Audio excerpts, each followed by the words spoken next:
कैसे हो आप सभी लोग? आई होप आप सब लोग बहुत अच्छे होंगे और अपनी हेल्थ का भी बहुत अच्छे से ध्यान रख रहे होंगे। मैं हूं डॉक्टर सुरेश कुमार यादव और आज हम लोग डिस्कस करने वाले हैं स्पेक्ट्रम। हम लोग ये पहले भी पढ़ चुके हैं, हम लोग और डिटेल में अगर देखें स्पेक्ट्रम में हम लोग पढ़ेंगे आज एमिशन स्पेक्ट्रम, एब्जॉर्प्शन स्पेक्ट्रम। तो पहले तो थोड़ा स्पेक्ट्रम समझ लेते हैं कि आखिर स्पेक्ट्रम क्या होता है। याद करिए आप लोगों ने इलेक्ट्रोमैग्नेटिक स्पेक्ट्रम में ये चीज पढ़ी हुई है। स्पेक्ट्रम का मतलब हो गया कि अगर अलग अलग वेवलेंथ को आप इंक्रीजिंग से डिक्रीजिंग या डिक्रीजिंग से इंक्रीजिंग ऑर्डर में आप अरेंज कर लेते हैं तो उसी को तो स्पेक्ट्रम कहा गया है। याद आया कि नहीं याद आया? है ना? तो यहाँ पर जो स्पेक्ट्रम है उसी के इर्द गिर्द हम लोग बात करेंगे और जो मेन एम्फेसिस रहेगा कि एब्जॉर्प्शन स्पेक्ट्रम क्या होता है, एमिशन स्पेक्ट्रम क्या होता है। ठीक है, तो पहले इसको एकदम सिंप्लीफाइड तरीके से हम आपको बताने की कोशिश करते हैं और फिर इसके यूटिलाइजेशन की बात करेंगे। जैसे कि आप लोगों ने विब्ग्योर में देखा है या विजिबल रेंज में देखा हुआ है। ठीक है, थोड़ा और बड़ा बड़ा लिखता हूं। तो जब भी आप विब्ग्योर की बात करते हैं, विब्ग्योर में या विजिबल रीजन इसलिए बता रहा हूं क्योंकि ये सब लोग आप लोगों ने कभी ना कभी जरूर देखा होगा। रेनबो अगर आप देखिए तो एक कलर दूसरे कलर में शिफ्ट होता है, ऐसा नहीं कि एकदम मार्जिन अलग अलग बनी हुई है, वो ग्रेजुअल चेंज होता है। तो ग्रेजुअल चेंज क्यों होता है? क्योंकि वहां पर वेवलेंथ धीरे धीरे करके बढ़ रही है और कंटिन्यूअस है। कंटिन्यूअस का मतलब क्या हुआ कि जैसे वेवलेंथ आप ऐसे समझिए, अगर नंबर्स है, फॉर एग्जांपल अगर वेवलेंथ को हम नंबर्स मान लेते हैं तो 1 से लेकर 2 जो आया, तो ऐसा नहीं कि 1 के बाद सीधे 2 आया, 1, 1.1, 1.2, 1.3, तो इस तरीके से स्लाइड चेंज होता चला जा रहा है, तो इसको कहा गया कंटिन्यूअस। है ना? तो अगर कोई भी हमारे पास स्पेक्ट्रम है तो वो दो फॉर्म में हो सकता है। आइदर वो कंटिन्यूअस होगा, जैसा कि अभी हमने बताया कि जो वेवलेंथ है वो इंक्रीज करती चली जा रही है, कोई भी गैप नहीं है, एकदम स्मूथ ट्रांजिशन दिखेगा आपको, वो कंटिन्यूअस स्पेक्ट्रम है। डिसकंटिन्यूअस स्पेक्ट्रम का मतलब हो गया कि पर्टिकुलर वेवलेंथ है, जैसे मान लीजिए फॉर एग्जांपल 1 आया फिर सीधे 5 आ गया, बीच में सब गायब, 5 के बाद सीधे 7 आ गया फिर बीच में सब गायब, तो ये एग्जांपल किसका हो गया? डिसकंटिन्यूअस का। सिंपल, बहुत ही सिंपल है। कंटिन्यूअस का मतलब बीच में कोई भी वेवलेंथ मिसिंग नहीं है, एकदम स्मूथ ट्रांजिशन हो रहा है। और ये कंटिन्यूअस था। डिसकंटिन्यूअस का मतलब क्या हो गया? बीच बीच में कुछ वेवलेंथ गायब है। ठीक है, तो अब जरा हम लोग समझते हैं कि जब भी स्पेक्ट्रम की बात करते हैं तो स्पेक्ट्रम हम लोग दो टाइप के स्पेक्ट्रम हम लोग जानते हैं। एक होता है आपका पहले मैं एब्जॉर्प्शन स्पेक्ट्रम बताऊंगा फिर एमिशन स्पेक्ट्रम बताऊंगा। ठीक है, तो पहला होता है एब्जॉर्प्शन स्पेक्ट्रम। एब्जॉर्प्शन स्पेक्ट्रम,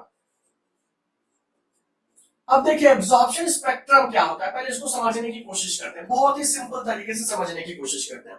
भाई आप लोग अभी तो ये जानते ही हैं कि जब इलेक्ट्रॉन ग्राउंड स्टेट से अपनी हायर स्टेट में जाएगा तो certain amount of energy absorb करेगा और वह एनर्जी फिक्स्ड होती है।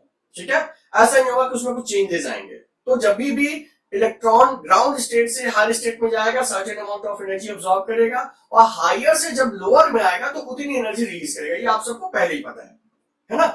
तो जरा एब्जॉर्प्शन स्पेक्ट्रम को हम एकदम सिंपल तरीके से आपको समझाने की कोशिश करते हैं। सिंपल तरीके से भाई मान लीजिए हमने क्या किया, आपको जितने भी नोट करेंसी नोट्स, रुपए, जितने रुपए के नोट आज की तारीख में अवेलेबल है हमने सारे के सारे आपको दे दिए।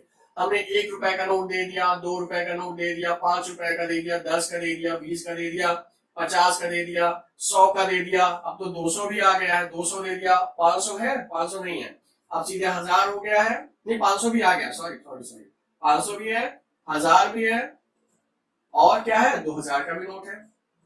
हमने इतने सारे, तो अभी तक हमारे पास इतने ही है। आप ये मत समझिएगा कि 1 के बाद सीधे 2 आ गया, 2 के बाद 5 आ गया, बीच के कहां गया। तो जितने एग्जिस्टिंग नोट्स हैं वो हमने आपको पूरा का पूरा एक सीरीज दे दिया है ना, बिना किसी मिस्टेक। तो ये कंटिन्यूअस है क्योंकि इतने ही टाइप के हमारे पास में नोट्स अवेलेबल हैं। आप ये मत समझिएगा कि ये तो डिसकंटिन्यूअस है, नहीं, ये कंटिन्यूअस है क्योंकि इतने ही टाइप के नोट ही हमारे पास है ना? क्या ये बात समझ में आ गई?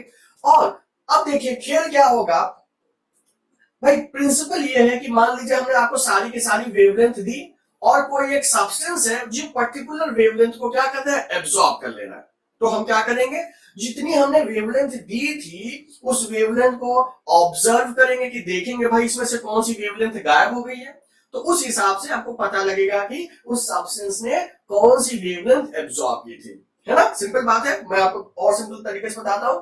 ये सारे नोट आपने ले लिए, अब मान लीजिए आप किसी बेकरी शॉप पर गए, ठीक है, बेकरी शॉप पर गए, यहां पर कोई सब्सटेंस, मान लीजिए सब्सटेंस हम क्या ले ले, छोटा सा मान लीजिए आपकी कोल्ड ड्रिंक है, ठीक है, कोल्ड ड्रिंक, ठीक है, हमने मान लिया कि वो 50 रुपीज के मान लिया, ठीक है। सिमिलरली कहीं पिज्जा मिल गया, ठीक है, ये हमने मान लिया, ये मान लिया 100 रुपीज का, ठीक है। कुछ और भी एक्सपेंसिव चीज मिल गई, या चॉकलेट के बॉक्स मिल गया, चॉकलेट बॉक्स, ठीक है, चॉकलेट बॉक्स मिल गया, सपोज वो 500 का, मान लीजिए हाइपोथेटिकल एग्जांपल, ठीक है। तो हो क्या रहा है, हमारे पास इतने सारे नोट्स है और ये सारी अवेलेबिलिटी है, तो हमको नहीं पता है कि आपने क्या खरीदा, हमको नहीं पता। आप दुकान पे गए, बस कंडीशन ये थी कि जितने नोट हमने दिए थे आप दुकान से आने के बाद हमें सारे के सारे वापस कर दोगे। और ये भी है कि भाई एक एक ही नोट दिया गया और इसमें आप तोड़ फोड़ नहीं कर सकते कि 500 की जगह हमने क्या किया 100 के 5 नोट दे दी, वो पॉसिबल नहीं है, राइट। तो हमने क्या किया, जब आप दुकान से आके में सारे नोट वापस करोगे तो अगर हम नोट को देखेंगे कौन कौन से मिसिंग है, तो उससे आप ये पता लगा पाओगे ना कि आपने क्या चीज खाई है। फॉर एग्जाम्पल आप लौट के आते हैं और हमने देखा कि उस पूरी वेवलेंथ में से ये 50 वाला नोट मिसिंग है, इसका क्या मतलब हुआ, हम तुरंत दिमाग लगा लेंगे, ओके तुमने कोल्ड ड्रिंक पी है ना, यही तो दिमाग लगाएंगे। दूसरा क्या हुआ, मान लीजिए 100 का नोट भी मिसिंग हुआ, इसका क्या मतलब हुआ, ओके तुमने पिज्जा भी खाया, कोल्ड ड्रिंक भी पी है ना। इसके अलावा अगर 500 का भी गायब हो जाएगा तो उसमें कहेंगे ओके तुम मेरे लिए चॉकलेट बॉक्स भी लेके आए हो, ये तो मतलब हुआ ना। कहने का मतलब है कि अगर जो कंटिन्यूअस वेवलेंथ में से certain amount of wavelength missing है, अब ये मिसिंग क्यों हो गई, क्योंकि कुछ substances particular amount of wavelength को एब्सॉर्ब कर ले रहे हैं, तो वो वेवलेंथ क्या होगा, कंटिन्यूअस स्पेक्ट्रम से वो मिसिंग हो जाएगा। तो इसी को बोलते हैं एब्सॉर्प्शन स्पेक्ट्रम। मतलब जो ये लाइंस हैं, जब आप किसी वेवलेंथ को ऑब्जर्व करोगे तो जो लाइन मिसिंग है उनकी जगह आपको क्या मिलेगा, उनकी जगह आपको मिलेगा डार्क बैंड्स, बाकी हर जगह तो आपको कंटिन्यूअस ये वेवलेंथ मिल रही है और जो चीजें गायब हो गई उसकी जगह यहाँ पे मिलेंगे डार्क बैंड्स, ठीक है। तो इससे आपको पता लग जाता है कि हाँ ये कौन कौन से सब्सटेंस कंज्यूम किए गए, मतलब कि सब्सटेंस ने कौन कौन सी वेवलेंथ को एब्जॉर्ब किया। क्या ये बात समझ में आई? एक बार फिर से देखते हैं, अब टेक्निकली समझने की कोशिश करते हैं। हमारे पास कोई भी एक सब्सटेंस है, ठीक है, एक्स वाई जेड, आप कोई भी एक सब्सटेंस मान लीजिए, हम इसी को बताते हैं। हमारे पास एक सब्सटेंस है एक्स, ठीक है, और हमने इसमें बहुत सारी कंटिन्यूअस वेवलेंथ डाली। कंटिन्यूअस वेवलेंथ डालने के बाद क्या होगा, वो सर्टेन वेवलेंथ को एब्जॉर्ब करेगा, बाकी रिमेनिंग तो वो रिप्रेजेंट करेगा, और जो वेवलेंथ उसने एब्जॉर्ब की हुई है उसकी जगह क्या हो जाएगा, एक डार्क बैंड मिल जाएगा। तो हमें पता चल जाएगा कि ओके इसने ये डार्क बैंड एब्सॉर्ब कर लिया है।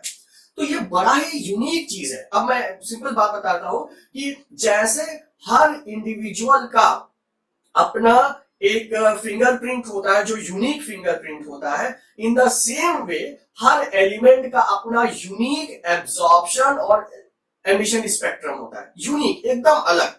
भाई तभी तो आप ये बता पाते हो कि भाई चांद पर कोई मशीन गई, उसने बताया यहां पर ये एलिमेंट्स प्रेजेंट है, कैसे पता, यही प्रिंसिपल यूज होता है। स्पेक्ट्रोफोटोमीटर एक इंस्ट्रूमेंट है जो कि सेम टेक्निक को यूज करता है और उसे आइडेंटिफाई करता है कि भाई कौन कौन सी चीजें से मैचिंग हो रही है, तो ये पॉसिबिलिटी होगी कि ये सब्सटेंस प्रेजेंट हो सकते हैं। सिंपल यही तरीका यूज किया जाता है, ठीक है। तो ये एब्जॉर्प्शन स्पेक्ट्रम में हुआ क्या कि कोई भी एलिमेंट है वो सर्टेन वेवलेंथ को क्या करेगा, एब्सॉर्ब करेगा, और वही वेवलेंथ जब कंप्लीट वेवलेंथ को आप देखोगे तो वहां पर डार्क बैंड्स के फॉर्म में आपको मिलेंगे। तो इसको कहा जाता है एब्जॉर्प्शन स्पेक्ट्रम, ठीक है। एब्जॉर्प्शन समझ में आ गया, हमने सारी वेवलेंथ दी, कुछ वेवलेंथ एब्सॉर्ब हो गई, तो जब हम दी हुई वेवलेंथ को एनालाइज करेंगे तो वहां जो वेवलेंथ गायब हो गई थी वहां पर आपको डार्क बैंड्स मिल जाएंगे, वो क्या हो जाएगा, वो एब्जॉर्प्शन स्पेक्ट्रम हो जाएगा। हमको इससे पता लग गया कि भाई क्या क्या चीजें खाई गई हैं, मतलब कि सब्सटेंस ने क्या क्या चीजें एब्सॉर्ब की थी, ठीक। अब जरा इसी को थोड़ा सा और देखते हैं। अब दूसरा एग्जांपल है, दूसरा क्या स्पेक्ट्रम होता है, एमिशन स्पेक्ट्रम। क्या है, एमिशन स्पेक्ट्रम। एमिशन स्पेक्ट्रम भाई बिल्कुल सिंपल है। जैसे मान लीजिए एब्जॉर्प्शन आपको समझ में आया, कैसे समझ में आया कि इस वेवलेंथ को आपने एनालाइज किया और ये मिसिंग था, तो पता चल गया कि ओके ये चीजें एब्जॉर्ब हो गई थी। अब अगर हम फिर से बेकरी वाले एग्जांपल पे चलते हैं, अब मान लीजिए हम बेकरी वाले के पास गए, हम मालिक हैं, ठीक है, हम वर्कर से पूछेंगे भाई क्या क्या चीजें बिकी, तो अगर वो हमें नोट दिखा देगा कि भाई उसके पास एक 50 का नोट है, उसके पास एक 100 का नोट है, उसके पास एक 500 का नोट है, तब भी तो हम ये बता सकते हैं कि क्या क्या चीजों की सेल हुई, इसको भी देखने पर सेम इंफॉर्मेशन मिली और इसको भी देखने पर सेम इंफॉर्मेशन मिलेगी, हमको पता लग जाएगा कि किस किस चीज की सेल हुई है। क्या ये बात समझ में आई कि नहीं? जब हमने सारा कंटिन्यूअस वेवलेंथ दिया तो ये पर्टिकुलर वेवलेंथ एब्जॉर्ब हो गए, हमें पता चल गया ओके ये चीजें खाई गई है। अगर हम दुकान के मालिक हैं तो हमको ये नोटें दिख रही हैं तो इसका क्या मतलब हो गया, हम ये अंदाजा लगा लेंगे ओके ये एक कोल्ड ड्रिंक बिकी, एक पिज्जा बिका, एक चॉकलेट का पैकेट बिका, यही तो समझेंगे। तो जैसे एब्जॉर्प्शन स्पेक्ट्रम है वो कंटिन्यूअस वेवलेंथ में डार्क लाइंस दिखाता है, अगर एमिशन स्पेक्ट्रम की बात करेंगे तो बाकी सारी वेवलेंथ मिसिंग होंगी, बस हमको सिर्फ 3 बैंड मिलेंगे। जैसे यहाँ पर जो 3 डार्क लाइन थी वहां पर खाली खाली क्या मिलेंगे, 3 बैंड्स मिलेंगे। और इन 3 बैंड से आप बता सकते हो कि क्या क्या चीजें बिकी, मतलब कि सब्सटेंस ने कौन सी वेवलेंथ एब्जॉर्ब की थी। ठीक, इसको और सिंपल तरीके से बताते हैं। अब देखिए आपको पता ही है कि हमारे पास कोई भी एटम होता है जब ग्राउंड स्टेट से हायर स्टेट में गया उसने सर्टेन अमाउंट ऑफ एनर्जी क्या की, एब्जॉर्ब की, certain amount of energy absorb की। ओ भाई जब वही ग्राउंड स्टेट में वापस आएगा तो सेम अमाउंट ही तो रिलीज करेगा, करेगा कि नहीं करेगा? तो सेम एनर्जी जब वापस ग्राउंड स्टेट में आया तो सेम एनर्जी क्या करेगा, रिलीज करेगा। तो उन दोनों बातों से ही, चाहे इधर से देखो तो एनर्जी डिफरेंस वही आएगा, इधर से देखो तभी एनर्जी डिफरेंस वही आएगा। तो ये absorption spectrum, missing line show करेंगे एब्जॉर्प्शन स्पेक्ट्रम, और जो सिर्फ लाइन इधर मिस हुई थी सेम चीजें अगर दिखती हैं तो उसको बोलेंगे एमिशन स्पेक्ट्रम। एमिट करना मतलब निकलना, तो जितनी एब्जॉर्प्शन हुई थी उतनी तो निकलेगी एनर्जी। एनर्जी क्या ये पॉइंट समझ में आया? अब यहीं पर 2 पॉइंट और समझ लेते हैं जो हम लोग ने स्टार्टिंग ही की थी। एमिशन स्पेक्ट्रम को आप 2 पार्ट में डिवाइड कर सकते हो, एक होता है आपका कंटिन्यूअस स्पेक्ट्रम और दूसरा होता है डिसकंटिन्यूअस स्पेक्ट्रम। क्या ये बात समझ में आ गई? कंटिन्यूअस स्पेक्ट्रम और डिसकंटिन्यूअस हमने शुरुआत ही यहीं से की थी। अगर एमिशन स्पेक्ट्रम पूरा का पूरा एक बैंड मिल रहा है, बैंड का मतलब एक पूरी की पूरी वेवलेंथ रेंज मिल रही है, तो उसको आप क्या कहोगे, कंटिन्यूअस स्पेक्ट्रम। क्या बोलोगे, कंटिन्यूअस स्पेक्ट्रम। ठीक है, और अगर कुछ कुछ यूनिक लाइंस मिल रही हैं तो उसको बोलोगे डिसकंटिन्यूअस स्पेक्ट्रम। अब इसको एग्जांपल से समझते हैं, सिर्फ एग्जांपल से समझते हैं। भाई मान लीजिए हमने किसी भी सब्सटेंस को हीट किया, ठीक है, किसी भी सब्सटेंस को हीट किया, अब उसमें क्या होगा, क्या उसमें सारे कलर्स आपको दिखते हैं? नहीं दिख रहे हैं, कुछ कुछ यूनिक कलर्स ही दिखते हैं, है ना? तो इसमें क्या मतलब हो गया, डिसकंटिन्यूअस हो गया। अगर आपने किसी सब्सटेंस को हीट किया और वापस से वो कूल डाउन होने पर वो पूरा का पूरा विब्ग्योर दिखा रहा है, फॉर एग्जांपल विब्ग्योर पूरा दिखा रहा है, दैट मींस वो कंटिन्यूअस है, क्योंकि उसमें सारे के सारे कलर्स दिख रहे हैं, विब्ग्योर दिख रहा है। विब्ग्योर क्या होता है, कंटिन्यूअस। कुछ कुछ ही कलर दिख रहे हैं खाली आपको, तो किसका एग्जांपल हो जाएगा, डिसकंटिन्यूअस का, है ना? कंटिन्यूअस का सिंपल मतलब हो गया कि सारे के सारे एग्जिस्टिंग वेवलेंथ एक सीरीज में अरेंज है, कोई मिसिंग नहीं है, तो उसको कंटिन्यूअस कह दिया जाएगा। डिसकंटिन्यूअस का मतलब हो गया कि कोई कोई चीजें जो है वो यूनिक लाइंस है, स्पेसिफिक लाइंस है। जैसे ये एग्जांपल किसका है, डिसकंटिन्यूअस का ही एग्जांपल है कि भाई पहले आपको ये देखिए, डिसकंटिन्यूअस का क्यों है, यहां पर ये चीज था, ये चीज था, बीच में एक लाइन मिसिंग हो गया तो ये डिसकंटिन्यूअस हो गया। अगर ये भी इंक्लूड होगा तो ये पूरा का पूरा पैच एक बन जाता जो कि कंटिन्यूअस का एग्जांपल होता। लेकिन यहां पर क्या, ये बीच वाली लाइन गायब हो गई तो ये डिसकंटिन्यूअस का एग्जांपल है। ठीक है, क्या ये पॉइंट समझ में आया? समझ में आया कि नहीं आया? तो इस तरीके से होता है डिसकंटिन्यूअस। अब इसका एक एग्जांपल भी हम दिखाते हैं, हाइपोथेटिकल एग्जांपल। मान लीजिए हमारे पास सोल्यूशन है, एक सोल्यूशन है एक्स, फॉर एग्जांपल, सिंपल समझाने के लिए आपको बता रहा हूं, ठीक है, और हमने एक वेवलेंथ दी सपोज जिसकी वैल्यू है 100। सपोज ये सिंपल लॉजिक है समझाने के लिए आपको। अगर यही चीज जो 100 है 100 को हम अलग अलग रेंज में, अगर मान लीजिए पहला एग्जांपल हम आपको समझाने की कोशिश करते हैं, उसने क्या किया, 1 से लेकर पूरा का पूरा 100 तक में डिवाइड कर दिया, तो ये कंटिन्यूअस का एग्जांपल हो जाएगा। 100 एनर्जी दी थी, 1 से लेकर 100 तक उसने एनर्जी वापस कर दी, तो ये 100 का एग्जांपल हो जाएगा। ठीक है, अगर यही डिसकंटिन्यूअस होगा तो ये कंटिन्यूअस का एग्जांपल है। अगर यही डिसकंटिन्यूअस होगा बच्चों, तो उस केस में अगर आपने 100 दिया, सपोज अगर आपने 100 दिया तो मान लीजिए आपको 30 मिल गया और आपको 70 मिल गया, ये डिसकंटिन्यूअस का एग्जांपल है। ये रेशियो नहीं समझ में आ रहा, आप 40-60 कर दीजिए, तो कोई भी दो से ज्यादा 3, मतलब सारे के सारे अलग नहीं हुए लेकिन कुछ फ्रैक्शन मिल जा रहा है, तो ये क्या हो जाएगा, ये डिसकंटिन्यूअस का एग्जांपल हो जाएगा। तो जैसे